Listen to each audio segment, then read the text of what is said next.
এইবাৰ অমৃত বৃক্ষ আন্দোলনৰ যিটো মুখ্য থিম সেই থিমটো হৈছে এডাল গছ মোৰ মাৰ নামত। অৰ্থাৎ আমাৰ সকলোৱে জানো আমি জননী জন্মভূমি স্বৰ্গাদপি গৰীয়সী। এজন মানুহৰ জীৱনত নিজৰ মাতৃতকৈ আন কোনো সৰ্বশ্ৰেষ্ঠ হ'ব নোৱাৰে। মায়ে মোক জন্ম দিয়াৰ পৰা লালন পালন কৰাৰ পৰা জীৱনৰ প্ৰতিটো বিন্দুতে সাহস আৰু প্ৰেৰণা যোগায়। প্ৰধানমন্ত্ৰী নৰেন্দ্ৰ মোদী ডাঙৰীয়াই আহ্বান জনাইছে যে এডাল গছ পুলি মোৰ মাৰ নামত মই ৰোপণ কৰিম, যাতে সেই গছপুলিডালক মায়ে যেনেকৈ মোক লালন পালন কৰি ডাঙৰ দীঘল কৰিছে, ময়ো যাতে মোৰ মাৰ বেদনা আৰু উৎসাহ, সন্তান জন্ম দিয়াৰ বেদনা আৰু সন্তান জন্ম দিয়াৰ উৎসাহ আৰু সন্তান ডাঙৰ কৰাৰ অভিজ্ঞতা, এই গোটেইবিলাকক সমাহিত কৰি ময়ো যাতে গছপুলিডালক মাতৃৰ মৰমেৰে ডাঙৰ দীঘল কৰিব পাৰোঁ আৰু মোৰ মাৰ প্ৰতিও মই যাতে অকণমান যথোচিত মৰম আৰু সন্মান আগবঢ়াব পাৰোঁ।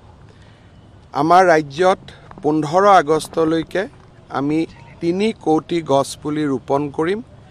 এইবাৰৰ অমৃত বৃক্ষ আন্দোলনৰ এটা সফলতা হ'ল যে এই 3 কোটি গছপুলি আমাৰ বন বিভাগে নিজৰ নাৰ্চাৰীত যোৱা এটা বছৰৰ পৰিশ্ৰমৰ মাজেৰে তেওঁলোকে আমাৰ নাৰ্চাৰীতে প্ৰস্তুত কৰিবলৈ সক্ষম হৈছিলে। আৰু মই ভাবোঁ যে এই ধৰণে নিজৰ নাৰ্চাৰীতে গছপুলি প্ৰস্তুত কৰা আৰু 3 কোটি গছপুলি আমাৰ অসমৰ চুকে কোণে ৰোপণ কৰা, এই কামত যদি আমি সফল হওঁ, ই পাৰিপাৰ্শ্বিকতা ৰক্ষা কৰাৰ বাবে ই এক অসমৰ বহুত ডাঙৰ অৱদান হ'ব।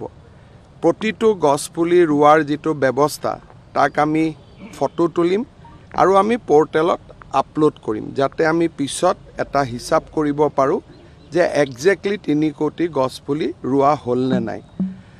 আজিৰ পৰা 15 দিন এই কাৰ্যসূচী চলিব। সময় সাপেক্ষে আৰু 5 দিন যদি কোনোবা জিলাত প্ৰয়োজন হয় আৰু 5 দিন তেওঁলোকে ল'ব পাৰিব, অৰ্থাৎ 20 আগষ্টলৈ।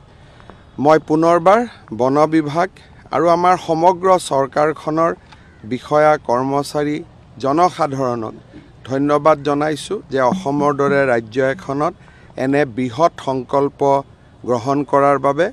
সংকল্প যেতিয়া মনত সদাচাৰ থাকে, মনত শুদ্ধ আকাংক্ষা থাকে, শুদ্ধ ইচ্ছা থাকে, সংকল্প সদায় সিদ্ধিত পৰিণত হয়। এই সংকল্পও যাতে সিদ্ধিত পৰিণত হয় তাৰ বাবে মই পৰম পিতাৰ ওচৰত প্ৰাৰ্থনা কৰিছোঁ আৰু সকলোকে অমৃত বৃক্ষ আন্দোলনৰ আজিৰ এই শুভ আৰম্ভণিৰ দিনটোত মই অভিনন্দন আৰু শুভকামনা যাচিছোঁ। এই গছপুলিৰ 95% গছপুলি জীয়াই আছে, সেইটো আটাইতকৈ ডাঙৰ সফলতা। কিন্তু কেইটামান জেগাত ছাৰ এটাও নাই, সেইটো বঙাইগাঁৱে কওক, আপুনি নাহৰকটীয়াই কওক বা যোৰহাটে কওক। আপোনাক মই এটাই কথা ক'লোঁ যে য'ত য'ত নাই বুলি কৈছে আপোনালোকে মোৰ লগত এবাৰ ওলাব, মই আপোনালোকৰ লগত নিজে যাম। আপোনালোকে মোক 2-3টা জেগাৰ নাম দি দিয়ক, মই আপোনালোকৰ লগত নিজে যাম।